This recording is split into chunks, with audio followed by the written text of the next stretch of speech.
leech. And he was astonished at the striking resemblance.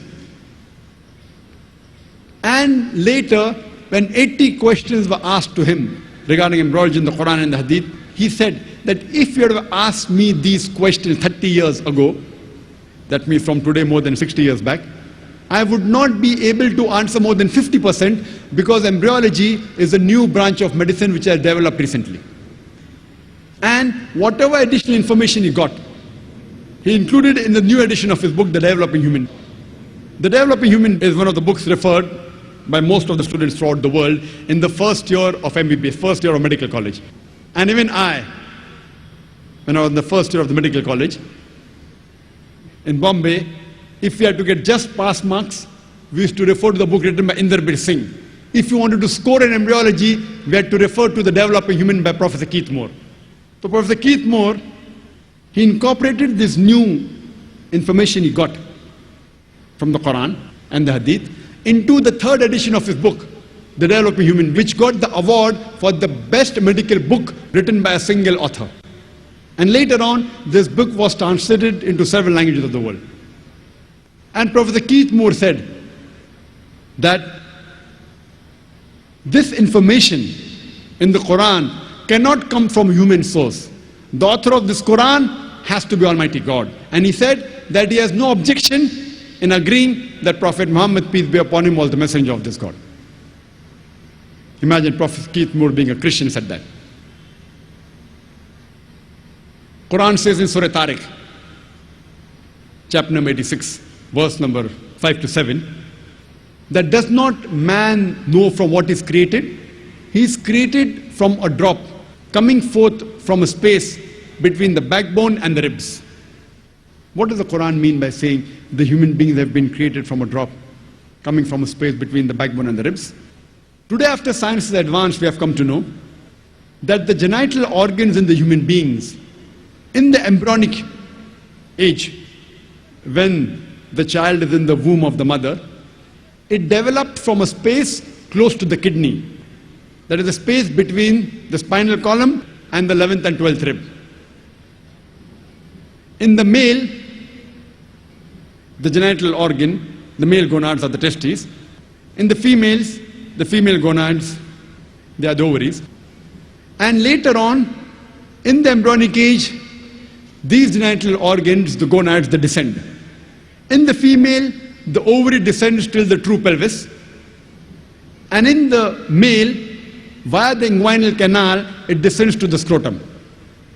But even after descending in the adult life, yet these genital organs, they receive the nerve supply from the same space between the backbone and the 11th and 12th rib. And the blood supply from the aorta, which is present in the same space between the backbone and the 11th and 12th rib. And the venous return and the lymphatic drainage goes to the same space, the space between the backbone and the 11th and 12th rib. The Quran mentions in no less than 11 different places that the human beings have been created from a nutfah. It's also mentioned in Surah Hajj, chapter 22, verse number 5, and Surah Mu'minun, chapter number 23, verse number 13, that the human beings have been created from nutfah, which means a minute quantity of liquid. What does the Quran mean that we have created the human beings from a minute quantity of liquid? The Quran also says in Surah Sajda, chapter number 32, verse number 8, that we have created the human being from a quintessence. And we have created the human beings from solala. The Arabic word solala, besides meaning quintessence, it also means the best part of the whole.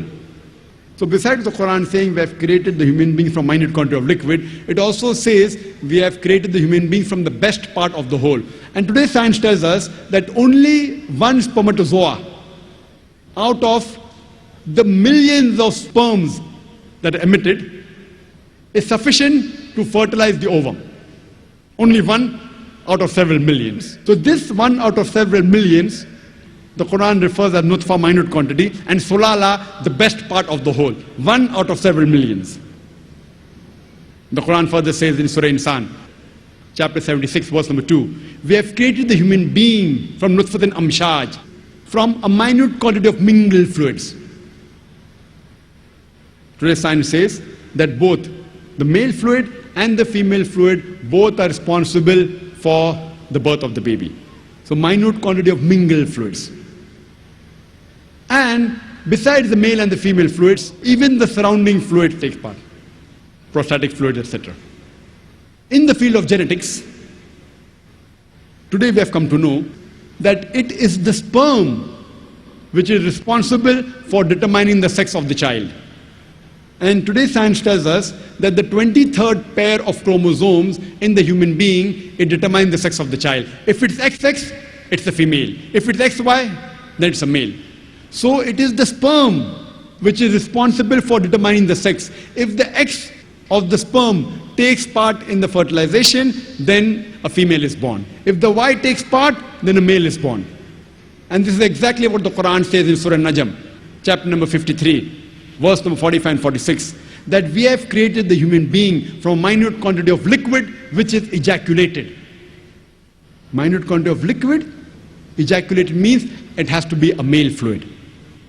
The similar message is repeated in Surah Qiyamah, chapter number 75, verse number 37 to 39, that we have created the human being from a minute quantity of sperm.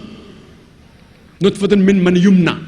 We have created the human being from minute quantity of sperm, then made it into an alaqa, then made the alaqa into mudga, then gave it sex, male and female. So the Quran says that the sperm is responsible for the sex of the child, whether it's male or female. In this country of ours, this great country, India, for reasons known best to the Indians, in India mainly, most of the people, they prefer having sons rather than daughters. And if a lady gives birth to a daughter, very often the mother-in-law, she will blame the daughter-in-law. That why did you give birth to a daughter? According to the science and the Quran, if the mother-in-law has to blame anyone, she should not blame the daughter-in-law, she should blame the son. Because it is the male fluid which is responsible for deciding the sex of the child, male or female. Actually, it's in the hands of Allah subhanahu wa ta'ala. He is the one who makes it male or female. But if the mother-in-law has to blame anyone, she should blame the son. Because he is responsible for the sex of the child, male or female. The Quran says in Surah Az-Zumur, chapter 39, verse number 6, that we have made the human beings in stages, one after the other, in three veils of darkness. According to Professor Keith Moore, he said that this verse of the Quran, when it mentions the three veils of darkness, it refers to the anterior abdominal wall, the uterine wall, and the amniochorionic membrane. That the human being is made into stages in three veils of darkness. The Quran describes the various embryological stages in great detail. The Quran mentions in Surah Mu'minun, chapter number 23, verse number 12 to 14, that we have created the human being from a quintessence of clay, then made it into a nutfah, a minute quantity of liquid, then made the nutfah into alaqa, a leech-like substance, then made the alaqa into mudga, that's a chewed-like lump, then made the mudga into izama, bones, then clothed the bones with lahm, that is flesh. And then we made a different creature. Glory be to Allah, who's the best to create. These three verses of the Quran describe the various embryological stages, the initial stages of development of a human being in the mother's womb in great detail. First it says that it made it from a nutfah, which we discussed, a minute quantity of liquid, then made the nutfah into alaqa. That means a leech-like substance, which we discussed earlier. The meaning of the Arabic word alaqa, it has got three meanings. One is a leech-like substance. It also means something which clings. And the third meaning of alaqa is congealed clot of blood. Besides it looking like a leech, the embryo in the initial stages, it also behaves like a leech, it behaves like a bloodsucker, it derives its nutrition from the mother through the placenta. it behaves like a bloodsucker. So besides looking like a leech, it also behaves like a leech. The second meaning, something which clings, we know that the embryo clings to the uterine wall. Throughout the 9 months that the fetus is in the womb of the mother, it clings to the uterine wall. The third meaning of alaqa is congealed clot of blood. And today's science tells us that in the initial stages, the blood does not circulate. And the blood clots in the vessels and appears like a congealed clot of blood. So all three meanings of alaqa, alhamdulillah, today's science says, is in perfect conformity to latest advances made in embryology. It further says, we placed it in a qararim makin, a place of security. And we know today that the fetus is protected posteriorly by the spinal column, the backbone, as well as the posterior muscles. And anteriorly it is protected by the anti-abdominal wall, by the amniochorionic membrane, as well as the amniotic fluid, which protects the child. So the science today testifies that the child is well protected in the womb of the mother. It further says, we made the alaqa into a mudga. A mudga means a chewed-like lump. So Professor Keith Moore took a plasticine and made it look into a leech-like substance, initial stage of embryo, and then placed it between his teeth. He bit it to make it appear like a mudga, a chewed-like lump. And when he saw it, the teeth marks, it resembled the somites from where the nerves develop. And the Qur'an continues, we made the mudga into izama, bones. Then clothed the bones with lahm, that is flesh. Then we made it altogether a different creature. So what does the Qur'an mean that we made it into altogether different creature? Till this stage of mudga, izama, lahm, chewed like lump, bones, flesh, till this stage, today science tells us, the initial stages of development of a human being is similar to the development of a fish, rabbit, and many other animals. Only after this stage does the human development differ in looks, where we have a head, then we have limbs. Then the Quran says, we made it into a different creature. Glory be to Allah, who is the best to create. Imagine, the Quran describes the various embryological stages in great detail. And Professor Keith Moore, he said that this description given in the Quran, based on shapes, alaqa, leech-like substance, mudga, chewed-like lump, izama, bones, laham, flesh, is far superior to the divisions made in modern embryology, where we say stage 1, stage 2, stage 3, stage 4. It's difficult to identify. The description given in the Quran is far more superior and much more easy. And previously the scientists, they thought, it was in the 16th and 17th century, when scientists like Swammerdam, they thought that the sperm contained the miniature human being.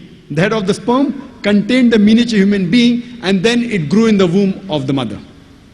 Later on, when they came to know that the size of the ovum is bigger than the sperm, de Graaffe, he said that the human being is present in the ovum and not the sperm.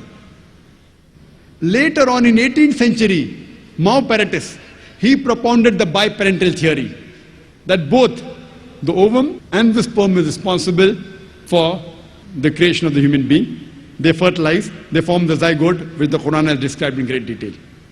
Furthermore, the Quran says in Surah Hajj, chapter number 22, verse number 5, that we have created the human beings from a minute quantity of clay, made into alaqa, made the alaqa into mudga, partly formed and partly unformed. This verse of the Quran was taken to Dr. Marshall Johnson, who is the head of the Department of Anatomy in Daniel Institute in Sir Thomas Jefferson University in USA, in Philadelphia.